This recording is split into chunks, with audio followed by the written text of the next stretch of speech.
Panorama group, जो सोचता है वो करता है। नमस्कार, एक बार फिर से आप सभी दर्शकों का बहुत बहुत स्वागत है भारत लाइव पे। देखिए, सीटों के बंटवारे को लेकर लगातार हम चर्चा कर रहे हैं और आपको एक के बाद एक जो दिल्ली से हमें जानकारी मिल रही है, जो खबरें आ रही हैं, उस खबर के अनुसार बता रहे हैं कि कैसे बिहार एनडीए में सीटों का बंटवारा चल रहा है।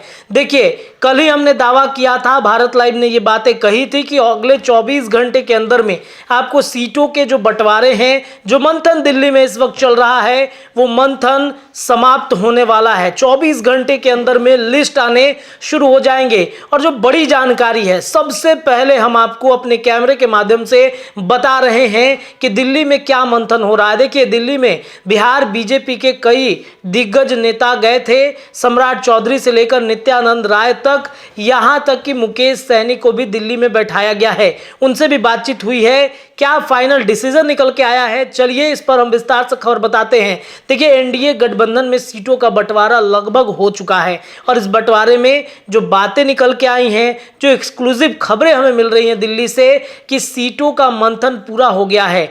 कितनी सीटें, आंकड़े कितने हैं, ये सभी एक एक करके हम आपको बताने जा रहे हैं। चिराग पासवान को कितना मिलेगा, पशुपति पारस कितने पे मान गए हैं, उपेंद्र कुशवाहा की जो आरएलएम है उसे कितनी सीटें मिल रही हैं, कौन सी जगहों पे, इस बात की भी जानकारी हमें एक्सक्लूसिव मिली है और वो हम आपको बताने जा रहे हैं। चलिए सबसे पहले शुरू करते हैं कि पिछले चुनाव में 2019 के चुनाव में 17 सीटों पर दोनों धड़े लड़ी थी, यानी कि जदयू को 17, बीजेपी को 17, जिसमें 16 सीट जदयू जीत के आई थी।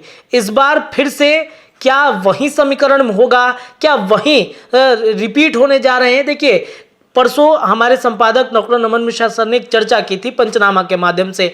उन्होंने बताया था कि जदयू का एक सर्वे हुआ है, कुछ सीटों पर जदयू के सर्वे में ये बातें आई हैं कि कुछ सीटें डैमेज हुई हैं, एंटी इनकम्बेंसी के चलते वहां पर जो उम्मीदवार हैं उनके खिलाफ में नाराजगी कितनी ज़्यादा है। बीजेपी ने एक इंटरनल सर्वे कराया और इस सर्वे के आधार पर उसने रिपोर्ट केंद्रीय नेतृत्व की टीम को भेजी और भेजने के बाद जो बातें आ रही हैं, उस बातों के अनुसार जदयू की कुछ सीटें कम हो रही हैं। और जदयू की सीटें कम हुई हैं तो कितना जाएंगी? देखिए, भारत लाइव लगातार इस बात का दावा करते रहा है। तो देखिए, जदयू को 12 सीटें मिल रही है, ये बात एकदम कंफर्म हो गया है। 12 सीटों का दावा भारत लाइव भी पहले से करते आ रहा है। अब एक बार फिर से वो सूचनाएं जो मिल रही हैं, 12 सीटों पर जदयू फाइनल हो चुकी है। हालांकि लिस्ट तो संजय झा ने 15 सीटों का दिया था, लेकिन जो सर्वे हुए हैं उस सर्वे के अनुसार भारतीय जनता पार्टी ने उन सीटों पर कॉम्प्रोमाइज करने को नीतीश कुमार के लिए कह दिया है। अब इन सीटों पर क्या बीजेपी अपने उम्मीदवार उतारेगी, क्या सिंबल बदल जाएंगे नीतीश कुमार के उम्मीदवारों की, इस पर अभी शाम होते होते तक हम आपको रिपोर्ट बता देंगे। लेकिन ये जो खबर है, पक्का खबर हम आपको बता रहे हैं, 12 सीटों पर फाइनल मुहर लग चुका है जदयू का। अब बीजेपी की बातचीत करते हैं। बीजेपी 18 सीटों पर लड़ेगी। हालांकि यह आंकड़ा बढ़ भी सकता है, 18 से 20 भी हो सकता है, लेकिन 18 सीट कंफर्म है। भारतीय जनता पार्टी ये सीट 18 की 18 उस पर अपने उम्मीदवार उतारेंगे। अब चर्चा करते हैं चिराग पासवान की और पशुपति पारस की, जो दोनों के बीच लड़ाई चल रही थी और खास तौर पे हाजीपुर लोकसभा सीट को लेकर काफी चर्चाएं चल रही थी कि हाजीपुर में क्या करेंगे पशुपति पारस, क्या करेंगे चिराग पासवान। तो जो खबर है, पक्की खबर है, हाजीपुर का सीट चिराग पासवान के लिए बीजेपी ने फाइनल कर दिया है। बीजेपी ने 2 और 3 का आंकड़ा दिया था, लेकिन अब जो खबर ये आ रही है कि 5 सीटें संभावित हैं चिराग पासवान के लिए, 1 सीटें पशुपति पारस गुट को जा सकता है। हालांकि ये आंकड़ा बदल भी सकता है। जो दिल्ली से जानकारी आ रही है, इस आंकड़े में हेरफेर भी हो सकते हैं। 5 सीटें एलजेपी के लिए, यानी कि दोनों गुट के लिए रखा गया है। 1 सीटें बढ़ भी सकती हैं, कम भी हो सकती हैं, ये संभावित है। शाम होते या कल सुबह तक लगातार आपको अपडेट करेंगे कि कितनी सीटों पर, या फिर लिस्ट जो आएगा उसमें आप देख ही लेंगे कि क्या कुछ फैसला हुआ है। लेकिन ये जो बता रहे हैं बात, वो पक्की बात है। अब बात करते हैं कि चिराग पासवान को कौन कौन सी सीटें मिली हैं। 5 सीटों में अगर चिराग पासवान को 5 सीटें मिलती हैं तो कौन कौन से जो सीट है उस पर चिराग पासवान ने दावा ठोका है। तो चिराग पासवान सबसे पहले हाजीपुर में चिराग पासवान को लेकर के चर्चाएं चल रही थी, तो बीजेपी ने इस सीट जो है हाजीपुर का फाइनल कर दिया है। दूसरा सीट है जहानाबाद का, जहानाबाद में या फिर गोपालगंज की चर्चा चल रही है। इन दोनों सीटों में से चिराग को अब पसंद करना है कि इन सीटों में दोनों में से किसे चुनेंगे। जहानाबाद भी चुन सकते हैं, गोपालगंज भी चुन सकते हैं, क्योंकि गोपालगंज जो है वो आरक्षित सीट है। तो इस पे क्या बीजेपी भी दावा करती रही है पहले से, जदयू के वहां के सांसद हैं, तो देखना बड़ा दिलचस्प होगा कि चिराग पासवान के लिए दो ऑप्शन रखे गए हैं, जहानाबाद और गोपालगंज।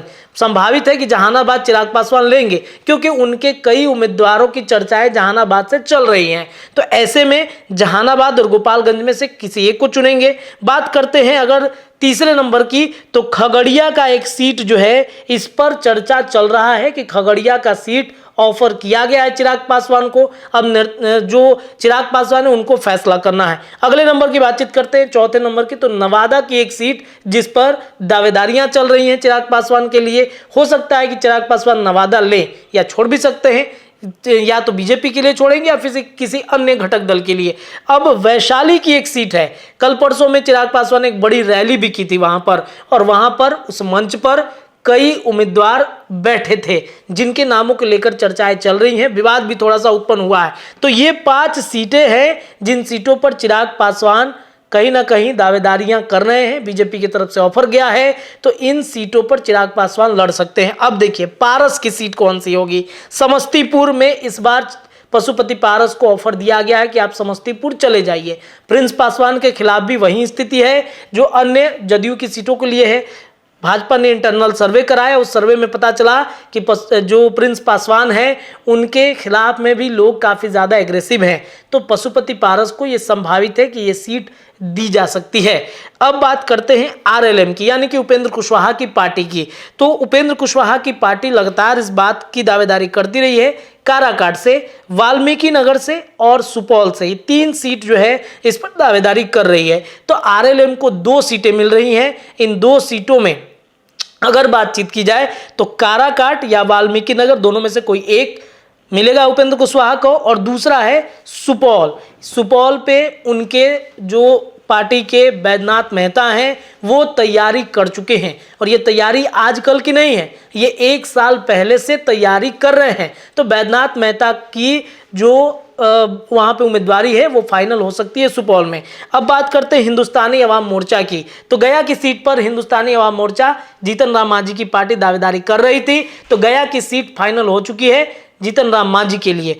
अब आता है वीआईपी, झंझारपुर से चर्चा चल रही है मुकेश सैनी की, मुजफ्फरपुर की डिमांड कर रहे थे। हालांकि हमने आपको यह भी बताया था कि मुकेश सैनी 3+1 का डिमांड कर रहे हैं, यानी कि 3 सीट और 1 मंत्रालय किसी को दिया जाए, केंद्रीय मंत्री किसी को बनाया जाए। हालांकि 1 सीटें ही उन्हें मिल रही हैं। झंझारपुर से चर्चा है, मुकेश सैनी मुजफ्फरपुर से लड़ना चाहते हैं। ऐसे में झंझारपुर पर क्या मुकेश सैनी मान गए हैं, ये भी एक बड़ा प्रश्न है। हालांकि ये जो संभावित है लिस्ट हमने आपको बता दिया, अब शाम होंगे, कल सुबह तक ये लिस्ट आपके तक भी पहुंच जाएगा, जो बीजेपी एनडीए घटक दल से निकल के सामने आएगा। एक बार फिर जान लीजिए, बीजेपी 18, जदयू 12, चिराग पासवान की पार्टी 5, एलजेपी राष्ट्रीय लोक जनशक्ति पार्टी 1, आरएलएम जो उपेंद्र कुशवाहा की पार्टी है उसमें 1, इसमें 2, हिंदुस्तानी अवाम मोर्चा की 1, वीआईपी की 1। तो ये संभावित लिस्ट हमने आपको बता दिया है। हालांकि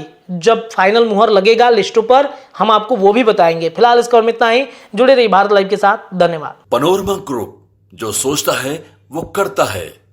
अगर ये वीडियो पसंद आई और वह बिहार के राजनीति और बिहारियत से सरोकार रखेनी तो सब्सक्राइब बटन दबा के चैनल के सब्सक्राइब कर ली। ओजे एगो घंटी बा, ओकरा बटन दबा देला से कुल सटीक और मारक खबर रुआ मुफ्त में मिल जाई। अगर रुआ पत्रकारिता के हमनी के नया प्रयोग में सहयोग कर चाहतानी तो ज्वाइन बटन दबा दी। पेटीएम नंबर नोट कर ली 9386816700। धन्यवाद।